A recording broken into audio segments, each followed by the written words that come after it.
नमस्कार. मी वैद्य प्रीती मंगेश देशमुख, MD आयुर्वेद पुणे. माझ्या प्रणव आयुर्वेद क्लिनिकमध्ये वेगवेगळ्या आजारांवर उपचार केले जातात. तसेच मी गर्भसंस्कार वर्गही घेत असते. प्रत्येक महिन्याला साधारणतः 4 काउन्सिलिंग सेशन्स घेतले जातात. तसेच प्रत्येक महिन्याला प्रत्येक त्रैमासिकमध्ये व संपूर्ण गर्भावस्थेत कुठली पुस्तकं वाचायची याची मी माहितीही देत असते. त्याचबरोबर माझ्याकडे असलेल्या पुस्तकांचा साठाही मी गर्भसंस्कार करणाऱ्या जोडप्यांना देत असते. पण गर्भिणी अवस्था असल्यामुळे ते पुस्तक एका ठिकाणी बसून राहून वाचून काढणं किंवा वेळेअभावी ते वाचणं शक्य होत नाही. तसंच तिच्या पार्टनरलाही तिला ते पुस्तक वाचून दाखवणं किंवा स्वतः वाचणं हेही शक्य होत नाही. जर अशा वेळी ते पुस्तक ऑडिओ फॉर्ममध्ये, व्हिडिओ फॉर्ममध्ये किंवा जर कॉम्बिनेशन फॉर्ममध्ये उपलब्ध असेल तर नक्कीच सोयीस्कर ठरतं. तर अशा दृष्टिकोनातून घरोघरी ज्ञानेश्वर जन्मती हे बाल संगोपनावर मौलिक मार्गदर्शन करणारं डॉक्टर हवी सरदेसाई यांचं पुस्तक मी तुम्हाला वाचून दाखवणार आहे. आत्तापर्यंतच्या ऑडिओ क्लिपिंग्समध्ये आपण लेखकाविषयी माहिती, पुस्तकाविषयी माहिती, त्यानंतर पहिले 9 अध्याय. तर पहिला अध्याय तुमच्या घरातही ज्ञानेश्वर जन्मू शकेल. दुसरा अध्याय आई मुलाचे नाते. तिसरा अध्याय किती पारदर्शक हा खेळ. चौथा अध्याय मूल पहावे वाढवून. 5वा अध्याय मूल माणसात येते. 6वा अध्याय शब्दाने शब्द. 7वा अध्याय 2च वर्षांचा विवेक. 8वा अध्याय समज. 9वा अध्याय संस्कार म्हणजे शिस्त. हे आपले पाहून झालेले आहेत. आता आपण आज 10वा अध्याय बघणार आहोत. शासन एक साधन. तर बघूया मग. मुलांना वळण लावायचे, शिस्त लावायची म्हणजे काही प्रसंगी शासन हे करावेच लागते. काहीतरी धाक निर्माण व्हावाच लागतो. पण या सगळ्या खटाटोपामागचा उद्देश मुलानं धडा शिकावा, त्याच्या मनावर काही दीर्घकाळ टिकणारे संस्कार घडावेत हा असेल तर शिस्त, धडा शिकवणाऱ्या शासन कृतीचा चौफेर विचार करायला हवा. शिकविते, धडा देते ते शासन असे म्हटल्यानंतर केलेल्या शासनाने मूल कितीसे शिकले, त्याने खरोखरीच धडा घेतला किंवा नाही यावरच शासनाचे महत्त्व किंवा उपयुक्तता ठरणार. प्रत्येक मुलाला केव्हा न केव्हा आपल्या मातापित्याच्या हातून थोडाफार मार हा मिळालेलाच असतो. अशा मार दिलेल्यांशी किंवा देणाऱ्यांशी, त्या विचारांशी चर्चा करायची म्हणजे अवघडल्यासारखे होऊन बसते. जे ती चर्चा वाचणार ते प्रथमदर्शनी सावरून बसलेले दिसतात. त्यांच्या हिशेबी तो एक अप्रिय विषय असावा हे स्वाभाविक आहे. पालक आपल्या पाल्यांना केव्हा न केव्हा प्रसाद देऊन चुकलेले असतात. म्हणून आपणही त्यांना शब्दांचा प्रसाद द्यावा असा या लेखनाचा मुळी सुद्धा उद्देश नाही. असल्या घडून गेलेल्या कृत्याबद्दल आता कोणाला झाले तरी दोष लावून उपयोग काय? विचार एवढाच करायचा की अपराधी मुलाला ताडण करून खरोखरीचे काही साधते किंवा काय? ताडण करायचे ते त्याने धडा घ्यावा म्हणून हे खरे असेल तर तेवढेच पाहायचे की तसा धडा मूल खरोखरीच घेते काय? मुलाला चपराक लगावणाऱ्या पालकाच्या मनात आधी कार्यकारण भाव कितीचा असतो?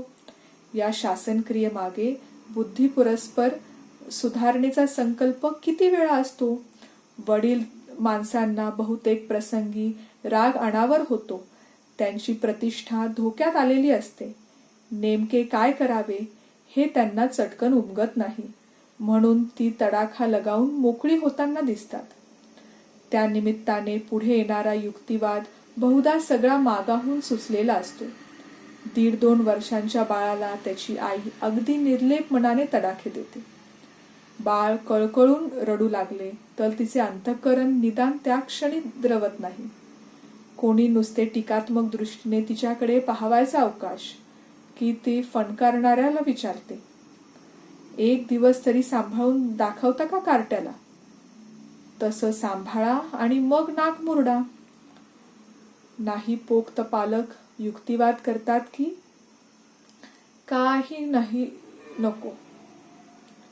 मानसशास्त्र वगैरे सगळं पुस्तकात. प्रसंगी चांगली 5 बोटच उमटवावी लागतात. त्याखेरीज कार्टी वळणावर येतच नाही. कोणी सांगतात की या वयात अंग थोडं रगडून निघण्या इतकंच मौज असते. मुलांनाच ते हवं असतं. आमच्या आईवडिलांनी आम्हाला काय थोडं मारलं? मग आमच्या मनावर काही कुठे तो विपरीत परिणाम घडला? प्रसंगी दिले 2 तडाखे म्हणून काही सुद्धा होत नाही. पण मारणे हा तोडगा नव्हे. लहानपणी वडील माणसांच्या हातचा मार खाल्लेल्या, आता इतकी वर्ष लोटल्यानंतर मार खाते वेळचे शल्य बोथट असते एवढेच. पण म्हणून काही गेले ते मार खाण्याचे दिवस म्हणून कोणी हळहळत नाही. किंबहुना ती स्मृती सुद्धा मनाच्या कोपऱ्यात कुठेतरी मानहानीची, शरमेचीच भावना निर्माण करून जाते. म्हणून कोणाही पालकाला विचारले की काय हो, अशा मारण्याने खरोखरीच काही उपयोग होतो का? मारण्याने मुले शिकतात का? तर सहसा होकारार्थी उत्तर येत नाही. किंबहुना मारणे हा तोडगा असता तर शिस्त लावण्याचे, मुलांना सुसंस्कृत बनवण्याचे काम फार सोपे होऊन बसले असते. दारोदार वेताच्या छड्यांचीच लागवड झालेली दिसली असती आणि वडिलांच्या, शिक्षकांच्या आज्ञा न पाळणारी मुलं औषधालाही सापडली नसती.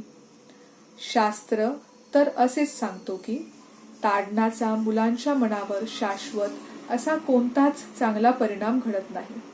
नको ते परिणाम मात्र अनेक घडतात.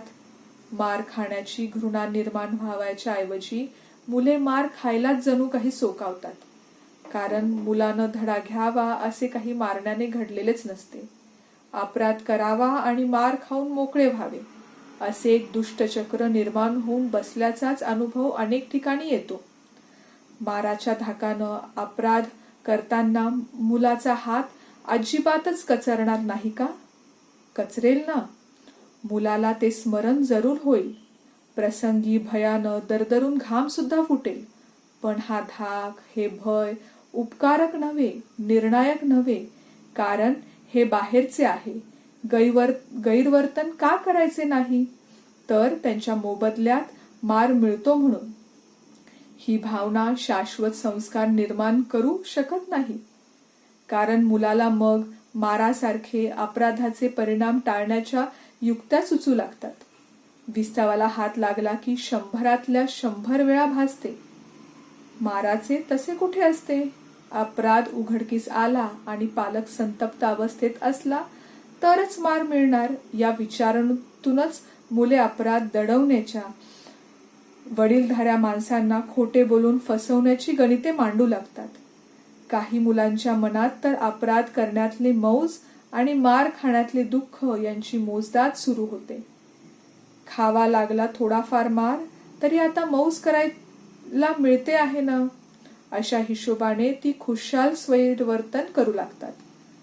कारण अपराध करताना माराच्या भयाऐवजी मनात त्या अपराधाची म्हणून काही खंत निर्माण व्हावी ही प्रक्रिया त्यांच्या बाबतीत घडतच नाही. आणि तशी ही घडत राहणे, घडणे, घडविणे हे सगळ्या सुसंस्कारित शिक्षणाचे सार आहे. विवेक मनाचा हवा. बाहेरचे कसलेही दडपण नसताना मुलाच्या मनात तो वेळीच जागृत होऊ लागला तरच समजायचे की मुलाच्या मनावर आपल्या शिकवणीचे संस्कार घडले. वारंवार मार मिळाल्याने मुले कोडगी बनतात याबाबत एक मत आहे. पण मुले कोडगी बनतात याचा नेमका अर्थ काय? मार खाणे ही काही सुखद गोष्ट नाही. शरीराला इजा झाली की यातना ह्या होणारच. निदान बालवयामध्ये तरी अशा यातना वेदनांचा बळेच आव्हान करण्याची बुद्धी असत नाही. म्हणून जेव्हा मुले असा मार खायला सोकावल्यासारखी वाटतात किंवा माराचा त्यांना साधा धाक सुद्धा वाटेनासा होतो, तेव्हा पालकांनी त्यांच्यामधल्या या बदलाचा जरा अधिक चौकस बुद्धीने तपास करायला हवा. गैरवर्तनाची चटक. कारण अनुभव असा आहे की अगदी लहान वयातही मुले परोपरीचे अवगुण पैदा करतात. अपराध किंवा गैरवर्तन करण्याची त्यांना एक प्रकारची चटकच लागते. अशा स्वैर वर्तनाला गुन्हेगारीच्या सरहद्दीतही लागूनच असतात. काही प्रमाणात मुलांना हे वर्तन डाचत राहते आणि त्याच वेळी हे मार खाणे मुलांच्या नेमके पथ्यावर पडते. मार खाल्ला, कृतकर्माचे परिमार्जन झाले, असे एक सोयीस्कर समीकरणच त्या पोरवयात तयार होत असावे. अशी मुले आई वडिलांना आपल्या मार द्यावयास जणू काही बळेच उद्युक्त करतात. मुद्दाम ध्यानात येण्याजोगा किरकोळ खोड्या करतात, वर उद्धट उत्तरे देतात. हेतू हाच की असा न तसा आपल्याला मार मिळावा आणि मन डाचत असणाऱ्या परंतु प्रकट न झालेल्या अपराधांचे परिमार्जन होऊन जावे. लहान मुलांच्या मनाचे काही व्यापार मोठ्या माणसांच्या ध्यानात यावयास अनेकदा फार वेळ लागतो. आमच्या या मुलांना 8-15 दिवसांनी चांगला छडीचा मार मिळाल्याखेरीज चैनच पडत नाही. अशी तक्रार घेऊन येणाऱ्या पालकाच्या पाल्यावर जेव्हा थोडे अधिक लक्ष ठेवले, तेव्हा तपास केला तेव्हा समजले की त्या मुलाने कशी कोण जाणे उचलेगिरीची खोड जडवून ठेवली होती. मार मिळाला की ते पाप पावन झाले, अशा गोड समजुतीत त्याचा तो उद्योग वाढत्या श्रेणीने चालू होता. योगायोगाने सगळा प्रकार पालकांच्या ध्यानी आला. गोष्टी थोडक्यावर निभावल्या. आम्ही वडील माणसांच्या हातचा खूप मार खाल्ला, पण आमची विवेकशक्ती तशी कधी दुबळी बनली नाही, असे थोड्याफार अभिमानाने सांगणारी पालक मंडळी कोठे कोठे भेटतात. अर्थात त्यांच्याशी हुज्जत घालीत बसण्यात अर्थ नसतो, कारण मार खाणे आणि सुसंस्कारित विवेकशक्ती शाबूत राहणे यांची त्यांनी बुद्धी परस्पर गल्लत केलेली असते. त्यांच्या ध्यानात येत नाही की त्यांना विवेक शिकवला तो त्यांच्या मारकुट्या परंतु प्रेमळ मातापित्यांनी, म्हणजे त्या मातापित्यांच्या प्रेमळपणाने.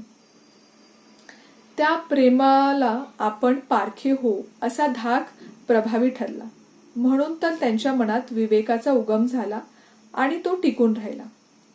बालसंगोपन, बुद्धिसंवर्धन हे काम अत्यंत जिकिरीचे, कष्टाचे आहे, हे अमान्य करावयाचा उद्देश नाही. मोठ्या माणसांचा संयम या कामी सुटण्याचा प्रसंग येतात. ती हतबुद्ध होऊन जातात. मुलांच्या अचपळपणाला, व्रात्यपणाला आवर कसा घालावा हे अनेकदा भल्या भल्यांना उमगेनासे होते. हे सगळे मान्य. अशा भांबावलेल्या संतप्त अवस्थेत मोठी माणसं काही शिकवण्याऐवजी शारीरिक शासनाचा धोपट मार्ग अनुसरतात, हेही कबूल. पण म्हणूनच मुलांना काही खरोखरीच धडे देईल असे शासनाचे प्रकार कोणते याचा विचार करावायचा. शासनामागे समतोल हवा. शासनाच्या मागे काही सामाजिक, काही नैतिक मूल्यांच्या शिकवणीचे अधिष्ठान हवे. सुदैवाने तसे शासनाचे प्रकार अवलंबितातही. एवढेच की त्याकरिता पालकांपाशी तशी हेतुपूर्वक समतोल वृत्ती आणि दृष्टीही असावी लागते. शासन करण्याचा पवित्रा चुकून देखील अपराधाचे परिपात्य दडवण्याचा असता कामा नये. विशेष म्हणजे अपराध आणि शासन यामध्ये तशीच तर्कशुद्ध सुसंगती हवी. तशीच ती असेल तरच मुले त्या शिक्षेमुळे काही शिकतात. त्यांच्या मनाला गैरवर्तन टाळण्याचे अंगभूत सामर्थ्य प्राप्त होते. सुट्टीचा दिवस आहे. बऱ्याच दिवसानंतर दुपारच्या हिंदी सिनेमाचा कार्यक्रम ठरला आहे. कपड्या लत्त्यांसह सर्व काही जयत तयारी आहे. एवढ्यात एक अनाहून पाहुणा येतो. लांबच्या प्रवासाहून आला असल्याने त्याच्या स्नानापासून चहा भोजनापर्यंतची सर्व काही विचारपूस आणि तरतूद करणे घरातल्या वडील माणसांना भाग असते. परंतु सिनेमाचा बेत फिसकटल्यामुळे त्यातल्या त्यात समजूतदार समजले जाणारे मुलंच घर डोक्यावर घेऊ पाहते. कशानेही त्याची समजूत म्हणून पटत नाही. त्याचा हट्ट एकच, ठरल्याप्रमाणे सिनेमाला जायचं. ते जमत नसेल तर तो धाकट्या भावंडांना त्रास देणार, कारण नसताना त्यांच्याजवळची खेळणी हिसकावून घेऊन त्यांना रडवणार. थोडक्यात घरातले स्वास्थ्य परक्या पाहुण्यांदेखत निकालात काढणार.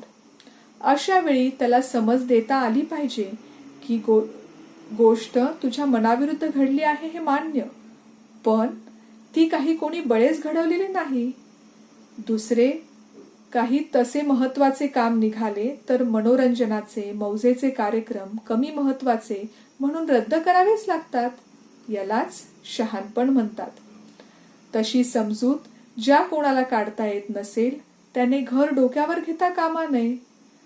आपला राग, लोभ, नाराजी आवरता येत नसेल तर अशा व्यक्तीने आपण होऊनच जरा दूर जाऊन बसले पाहिजे.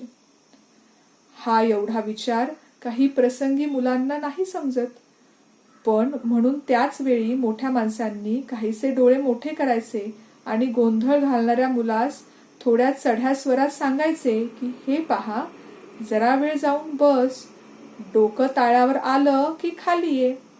आवाजात अवश्य ती हुकूमत असेल तर मूल अशी आज्ञा बिनतक्रार पाळते. एवढेच नव्हे तर एकांतात विचारही करते. त्याला समजते की आपले चुकले, पाहुणे न कळवता आले. हा घरातल्या माणसांचा दोष नाही. सिनेमा पुन्हा पाहता येईल. काहीतरी सबब काढून चेहऱ्यात थोडा बदल करून मूलही खाली येते. माघारी परतताना त्याला थोडा संकोच वाटतो, पण संकोचामध्ये संताप असत नाही. असलाच तर पश्चाताप झाला असताना मात्र ते शिकू शकते. शासनाचे उद्दिष्ट शिकवणे हे असेल तर अपराध आणि शासन यात संगती हवी. शासन कधीही अवाजवी किंवा अतिरिक्त असताच कामा नये. हट्टाला पेटलेल्या मुलाशी युक्तिवाद करून त्याला हट्टवाद समजावून देता येणं यापरते आदर्श शिक्षण नाही. पण ही सर्व सहसा कोणाला साधत नाही, कारण मुलाशी पहिल्यापासून तसा युक्तिवाद करण्याचा, त्याला साधक बाधक विचार समजावून देण्याचा परिपाठ नसतो. मुलांशी तसा संवाद साधू शकणारे पालक विरळा. अशा थोड्याशा रास्त धाकाने मुलाला गप्प करणे आणि उभय पक्षी शांतता प्रस्थापित झाल्यानंतर चूक समजावून देणे हा उपाय परिणामकारक ठरतो. अर्थात अशा समजुतीच्या वेळी उपहास, हिणवणे, कोणाशी तुलना करणे या गोष्टीकडे टाळण्याकडे सुजाण पालकांचा कल असतो. शासनातून साधायचे आहे शिक्षण. मात्र भिन्न भिन्न कारणास्तव चिडक्या आणि आग्रही बनलेल्या पालकांना असे अवधान ठेवणे जडच जाते. अपराधाचे स्वरूप ध्यानात न घेता शासन म्हणून त्याची विशेष आवडती वस्तू त्याच्या जवळून काढून घेणं, त्याच्या आवडत्या व्यक्तीस ती त्याचे लाड करते म्हणून बोलत सुटणं, त्यास उपाशी ठेवणं असे कितीतरी प्रकार पालकांच्या हातून घरोघरी घडतात.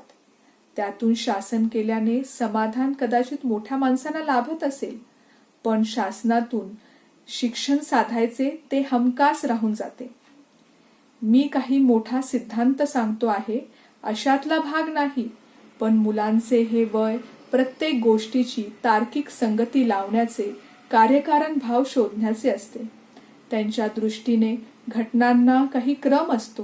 काही कारणाने तो बिघडला किंवा जाणकार गणिते गाळतो तशा मधल्या काही पायऱ्या गाळल्या तर मुले गोंधळून जातात. शिक्षणामध्ये मुलांच्या आदर्श वाढीच्या दृष्टीने शासनाचे महत्त्व जरूर आहे, पण शासन हे साध्य नसून साधन आहे ही गोष्ट जरा सुद्धा नजरेआड होता कामा नये. काही पालकांची तक्रार असते की काही करा, कसाही धाक लावा, कितीही मारा धोपटा, मुले ऐकतच नाहीत. ती त्यांना वागायचे तशीच वागतात. सध्याची पिढीच बिघडलेली आहे. आमच्या लहानपणी वडीलधाऱ्या माणसांची अशी अवज्ञा करण्याची आमची प्राज्ञा नव्हती. आई वडिलांची गैरमर्जी होते असे दिसले की आमचा जीव कानकोंडा होऊ लागायचा. चैनच पडेनासे व्हायचे. अपराध विसरून वडील माणसांनी जवळ घेतले, पाठीवरून हात फिरवला म्हणजे जीव एकदाचा भांड्यात पडल्यासारखा वाटायचा. तक्रार अगदी रास्त आहे, तेवढीच बोलकी आहे. आई वडिलांची गैरमर्जी घडताच अवखळातल्या अवखळ मुलाला पाण्याशिवाय माशासारखे वाटू लागले पाहिजे. हीच तर वडील माणसाच्या मर्जीची कसोटी आहे. जेथे त्या मर्जीचा, प्रेमाचा वावरच पुरेशा प्रमाणात असत नाही ते घर नव्हे. तेथे शिस्त असेलच तर रिंग मास्तरला शोभादायक ठरणारी असणार. तोही चाबूक प्रत्यक्ष हाती दिसतो आहे, कडाडतो आहे, तोपर्यंतच भासमान होणार. पिढीच बिघडली आहे वगैरे आरोपात कसलेच तथ्य नाही. बाहेरच्या तथाकथित बिघडलेल्या जगाचे परिणाम घडावायला मुले बाहेर जायला तर हवीत ना. 7-8 वर्षाची होईतो ती घरातच घडतात. त्यांच्या पुढे जे आदर्श असतात ते घरातल्या माणसांचेच असतात. त्या माणसांकडे मुलांचे फार बारीक लक्ष असते. उपदेश एक, वागणे निराळेच यातला विसंवाद त्यांना बरोबर समजतो. चुकीच्या वर्तनाबद्दल नापसंती आणि चांगल्या वर्तनाबद्दल शाबासकी, मोठी बक्षिसे ही समीकरणे लहान मुलांच्या मनावर सतत परिणाम करत राहिली तर त्यांची वाढ निसंशय चांगल्या दिशेनेच होत राहते. रामायण महाभारतातल्या कथा. मुलांच्याकडे लक्ष द्यायला सवड नसणं आणि त्यांची वाढ चांगल्या प्रकारे व्हावी अशी अपेक्षा मात्र बाळगणं, यातून निराशेविना काहीच पदरी पडत नाही. शिस्तबद्ध वर्तन, संयमित आचार हा अखेर सतत विचार कानावर पडून मनात पक्क्या रुजलेल्या विचारांचा परिपाक किंवा परिणाम असतो. त्या अर्थाने स्वतःच्या वर्तनाने नाही तरी गोष्टी रूपाने आपण मुलांना सद्गुणांचे संकीर्तन कितीसे ऐकवतो. जिजामातेने शिवाजीराजांना रामायण महाभारतातल्या कथा ऐकवल्या म्हणतात, परंतु याचा अर्थ स्वतः जिजामाता काही रामायण व महाभारत जगल्या नव्हत्या. कुत्सितपणे वर्तन करायचे झाले तर बाल शिवाजी पुढे खाद्य म्हणून ठेवली जात होती. ती पुराणातलीच वांगी, पण म्हणूनच ती पवित्र होती, आदर्श होती, नीतिमत्तेचे गोडवे गाणारी होती. या चाऱ्याचा परिणाम एक राजबिंडे, नीतिमान, पराक्रमी, विवेकी व्यक्तिमत्व निर्माण करण्यातच झाला. शेजार, शाळा या सगळ्याच गोष्टींची निवड करताना चोखंदळपणा दाखवला नाही तर शिस्तप्रिय संततीचे सुख उपभोगण्याची आशा धरण्यात मतलब नाही.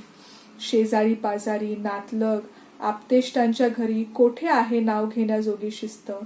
एवढी पळवाट सुद्धा आयुष्यातल्या प्रारंभकाली शिस्त, संयम, सुसंस्कार या बाबतीत चालढकल कराव्यास पुरेशी होताना दिसते. पालक आपला पालकपणाचा हक्क किंवा कर्तव्य बजावतानाच नको ती मवाळी दाखवताना दिसतात. परिणामी हे जगासारखे वागणेच नडल्याचे ध्यानात येते. अर्थात तेव्हा खूपच उशीर झालेला असतो. पालक आवश्यक त्या निर्घुणपणे वागले, कोठले संस्कार होऊ द्यायचे, कोणते टाळावायचे या बाबतीत त्यांनी कडक काटेकोरपणा दाखवला. मुलांना काहीसे मुलुखा वेगळेच वाढवले. त्यामुळे मुले बिघडल्याचे एकही उदाहरण सापडणार नाही. जाणीवपूर्वक लादलेल्या यमनियमांचे मुलांच्या मनावर उत्तमच परिणाम होतात. प्रथम दर्शनी सवंगपणाची भूक थोडी मारावी लागते, पण अंती ती उपासमार, पथ्यकार, हितकर ठरल्याचे अनुभवास येते. अशा प्रकारे 10वा अध्याय शासन हे एक साधन आपण बघितलेलं आहे, वाचून झालेलं आहे. धन्यवाद.